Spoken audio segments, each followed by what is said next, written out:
பொங்கு தமிழ் 2025.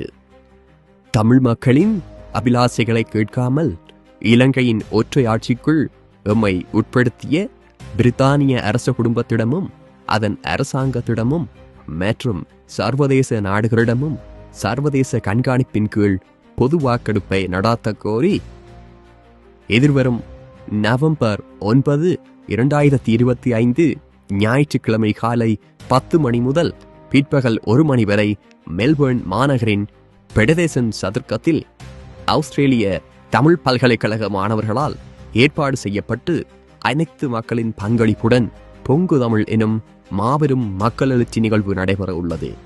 உலகிலேயே சிறையுண்டு அடிமைப்பட்டு போய் கிடக்கும் தமிழராகிய நாம் எமது இன விடுதலைக்கு ஒன்றாய் அணிதேள்வோம். இவ் எழுச்சி நிகழ்வுக்கு அனைத்து தமிழர்களும் குடும்பத்தோடு வருகை தந்து தமது வரலாற்று கடமையை நிறைவேற்றுமாறு அன்போடு அழைக்கின்றோம். நன்றி. மக்களில் இருந்து மக்களுக்காக.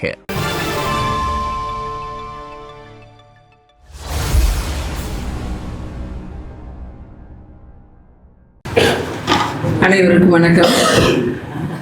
சோழ நாட்டிலிருந்து இங்கே வந்திருக்கின்றேன். சோழ நாட்டின் நெற்களஞ்சியத்தின் பெயரை தன்னுடைய பெயராக சூட்டி கொண்டிருக்கின்ற இயக்குனர் அவர்களுக்கு, சோழனின் பெயரை சூட்டியிருக்கின்ற என்னுடைய அன்பு மகன் விக்ரமன் போர்வாள் கருவியை பரிசாக வழங்கும் நேரம் இது.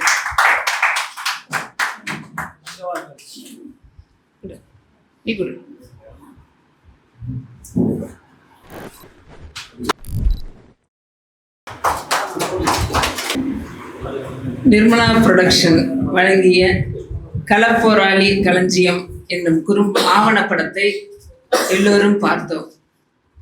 அதனை தயாரித்த அன்பு தம்பி தமிழ் சிலம்பரசன் அவர்களுக்கு என்னுடைய மனம் நிறைந்த வாழ்த்துக்களை குறித்தாக்கிக் கொள்கின்றேன்.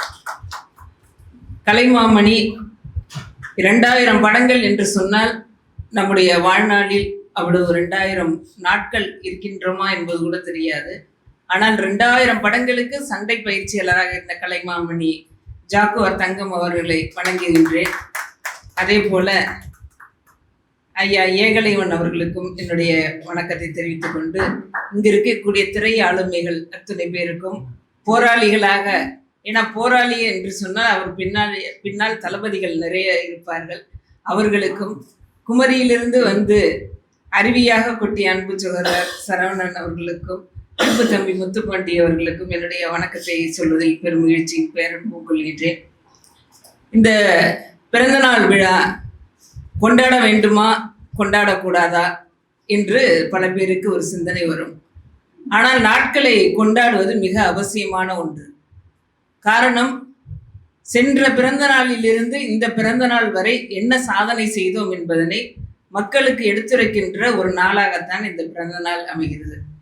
அப்படி பார்க்க போனால் எங்கள் ஊர்க்காரர், எங்களுடைய உறவினர் என்று பல பொருண்மைகளில் அடங்கக்கூடிய இயக்குனர் அவர்கள் பல கலைகளையும் கற்றவர் என்பதை நானும் என் மகனும் நன்கு அறிவோம், என்னுடைய கணவர் நன்கு அறிவார். காரணம், பூமணி திரைப்படம் எடுக்கும் பொழுது அந்த விளக்கேற்றிய பெருமை என்னுடைய கணவரை சாரும். அவர் மறைந்து 18 ஆண்டுகள் ஆகிவிட்டன. இருந்தாலும் 18 ஆண்டுகளாக எங்களோடு பயணம் செய்து கொண்டிருக்கிறார் இயக்குனர் அவர்கள். எங்கள் குடும்பத்தோடு, என்னுடைய அம்மாவோடு, என்னுடைய அப்பாவோடு, எங்கள் இல்லத்தில் ஒருவராக பயணம் செய்து கொண்டு, என்னுடைய மகனின் வளர்ச்சியில் மிக அக்கறை கொண்டு, இதெல்லாம் யாரும் செய்வாங்க அப்படின்னு சொன்னா, ஒரு களப்போராளி அப்படிங்கிறத தாண்டி மனிதாபிமானம் என்பது ஒன்று இருக்கிறது. சாதாரண நிலையில் ஒரு துணையில்லாத ஒரு இல்லற வாழ்க்கையில் எப்படி பாதுகாப்பாக அமைவார்கள் என்று சொன்னார்கள், ஆண் சமூகம் தான் பாதுகாப்பாக அமையும்.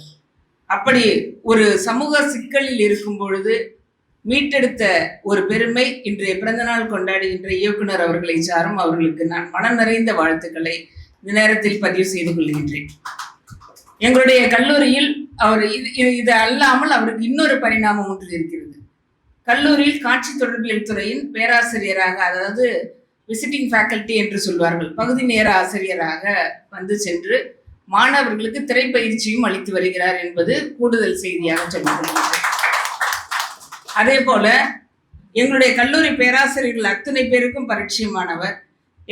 இப்போ அன்பு சகோதரர் சரவணன் அவர்கள் சொல்வது அகவையை தெரிந்து கொள்வதில் ஆவலாக இருந்தார். அகவை ஒன்றும் தெரிய வேண்டிய அவசியம் இல்லையே, மார்க்கண்டேயன் என்று சொன்னால் என்றும் மார்க்கண்டேயன் தான். அதுல அகவை தெரிய வேண்டிய அவசியம் இல்லை. என்னுடைய கணவரோடு 1 வயது இளையவர். என்னுடைய கணவருக்கு இன்னும் 60 ஆகவில்லை என்பது செய்தியாக நான் பதிவு செய்கிறேன். அதனால் அவருடைய அகவையை நீங்கள் கணக்கிட்டுக் கொள்ளலாம். இதெல்லாம் ஆமா, என்ன தெளிவா பெண்கள் எப்பவுமே பொய் பேச மாட்டாங்க. அது ஒரு முக்கியமான. ஏன்னா தாய் அப்படியே தாய் வளர்க்குற குழந்தைங்க தாய் வழி சமூகம் எப்பொழுதுமே உண்மையை சொல்லி வளர்க்கக்கூடிய சமூகம்.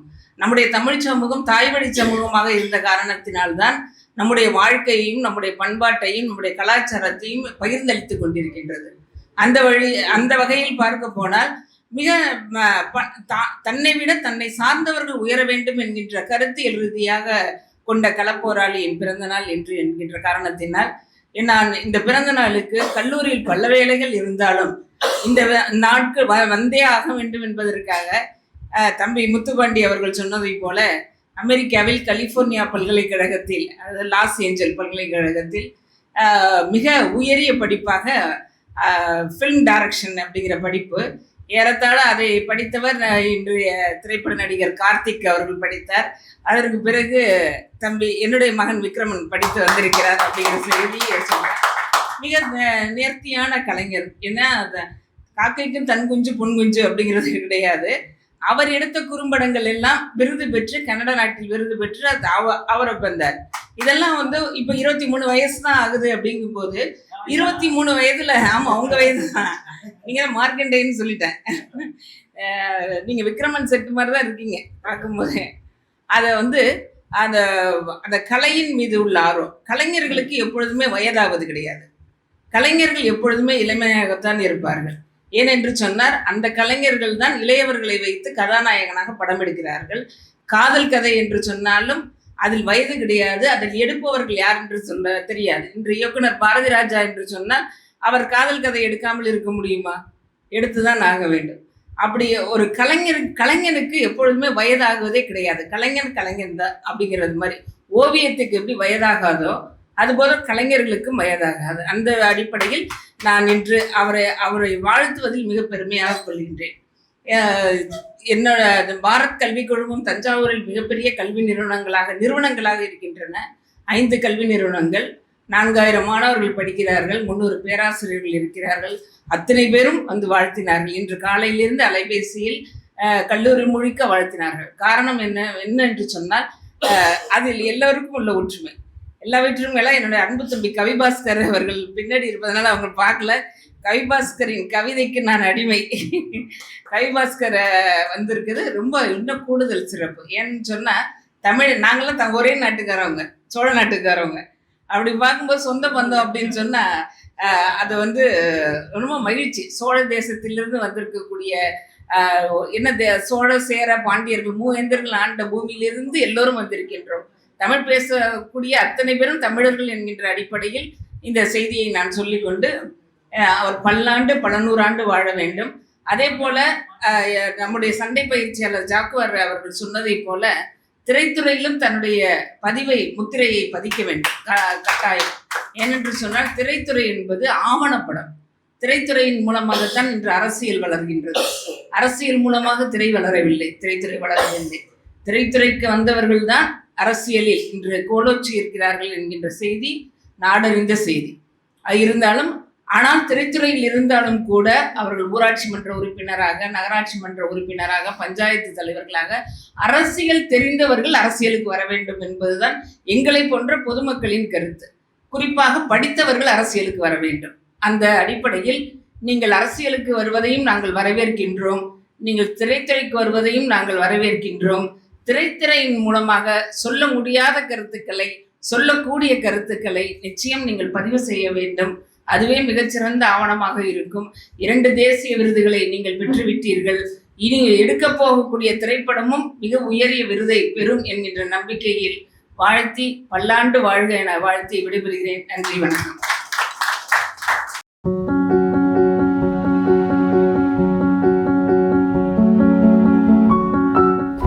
வணக்கம்.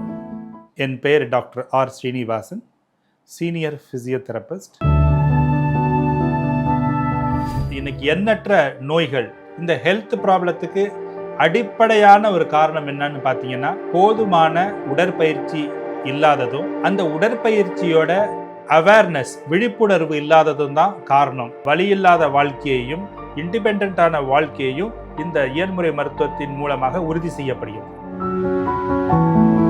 என்னுடைய நிறுவனமான S health care solution multi speciality physiotherapy clinic, Shanthi colony, Anna Nagar, சென்னையில் 15 வருடங்களுக்கு மேலாக இயங்கி கொண்டு வருது. சென்னையில் பல பகுதியில் எங்களுடைய பிரான்ச்சஸ் இருக்குது. மேலும் இதை தொடர்பு கொள்வதற்கு 9600038046 அப்படிங்கிற எண்ணை தொடர்பு கொள்ளலாம், அல்லது 9150211185 அப்படிங்கிற எண்ணுக்கு தொடர்பு கொள்ளுங்கள். உங்களுடைய ஆலோசனைக்காகவும் அப்பாயின்மெண்ட்டுக்காகவும் இந்த நம்பரில் தொடர்பு கொள்ளலாம். உங்களுடைய சந்தேகங்களுக்கு வாட்ஸ்அப் மூலியமாகவும் எங்களிடத்தை தொடர்பு கொள்ளலாம். உங்களோட சந்தேகங்களை நீக்கிறதுக்காகவும் ட்ரீட்மெண்ட் குறித்த தெளிவான விளக்கத்தையும் நான் உங்களுக்கு வாட்ஸ்அப் மூலியமாக சொல்கிறோம். ஆன்லைன் கால்லையும் எங்கள்கிட்ட அப்பாயின்மெண்ட் இருக்குது. நீங்கள் வர முடியாதவங்க அந்த ஆன்லைன் வசதியை பயன்படுத்தி கொள்ளலாம்.